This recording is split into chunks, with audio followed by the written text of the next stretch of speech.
രേണുകേ നമ്മളെങ്ങടെ പോണേ? എന്തിരി മൂക്കേറണം പോവാ.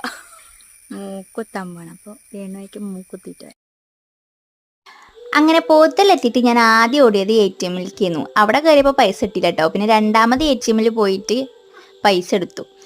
കണ്ണനും രേണുകാണ് പുറത്ത് നിൽക്കുകയാണ് കേട്ടോ. അങ്ങനെ ഞാൻ പൈസയൊക്കെ എടുത്ത് ഇറങ്ങി നേരെ ഞങ്ങൾ വീണ്ടും ബാങ്കിലേക്ക് നടന്നു. പൈസയൊക്കെ ശരിക്കും എണ്ണട്ടെ, കൊടുക്കേണ്ടതല്ലേ.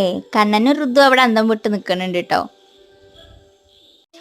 അങ്ങനെ നമ്മൾ ബാങ്കിലെത്തി. അവിടുന്ന് പൈസയൊക്കെ അടച്ച് ഇനി നേരെ ഞങ്ങൾ പോണത് രേണുകേൻ്റെ മൂക്ക് കുത്താൻ വേണ്ടിയിട്ടാണ്. ഓക്കാണെങ്കിൽ അവിടെ എത്തുന്തോറും ഭയങ്കര ടെൻഷൻ കൂടിക്കൊണ്ടേയിരുന്നു. അവളമ്മ വേണോ പേടിയാണ് പറഞ്ഞിരുന്നു. പക്ഷെ ഞാനും ഒക്കെ പ്രോത്സാഹനം കൊടുത്തോണ്ടേയിരുന്നു, കൊത്തിക്കോന്ന്. ഒരാൾക്ക് വേദനയ്ക്കിടാണ് എന്തൊരു സുഖല്ലേ. കണ്ണനും ഋതു അവിടെ കൂളായിട്ട് ഇരിക്കുന്നുണ്ട്. എന്താ സംഭവം പോലും അവർക്കറിയില്ല. അങ്ങനെ ആ മാർക്കൊക്കെ ഇട്ടുട്ടോ. അങ്ങനെ രേണുകേൻ്റെ ആഗ്രഹം എന്താ നടന്നു. കുറേ ആയി കുത്തണം പറയുന്നത്. അങ്ങനെ അത് നടന്നു. ഓളെ കണ്ണുകൂടെ കുടുകൂടാ വെള്ളം ഒലിക്കണ കണ്ടു. അപ്പം ഇതാ രേണുവയ്ക്ക് മൂക്കുത്തിട്ടോ. എങ്ങനെ ഉണ്ടെന്ന് കമൻറ്റ് ചെയ്യട്ടോ ഗേസ്.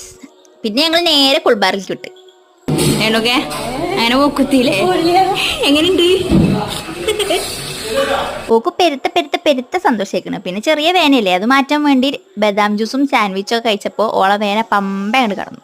സ്റ്റാൻഡിലെത്തിയപ്പോൾ തന്നെ നമ്മളെ ബസ് അവിടെ കിടക്കേണ്ടിയിരുന്നു. പിന്നെ ചാടി കയറേണ്ടിയിരുന്നു. ഇനി നമുക്ക് വീട്ടിൽ പോയാലോ?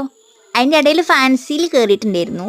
വാങ്ങിയ സാധനങ്ങൾ വീഡിയോ എടുക്കാൻ മറന്നുപോയി. അപ്പോൾ വീട്ടിലെത്തിയിട്ട് കാണിക്കാമെന്ന് വിചാരിച്ചു കേട്ടോ. അപ്പോൾ 2 നെയിൽ പോളിഷും ക്രാബുമാണ് വാങ്ങിയിട്ടുള്ളത്. കുറേ വാങ്ങണം വിചാരിച്ചിന്. അപ്പോൾ ഇന്ന് കൈ കിട്ടി. അപ്പോൾ അത്രേ ഉള്ളൂ.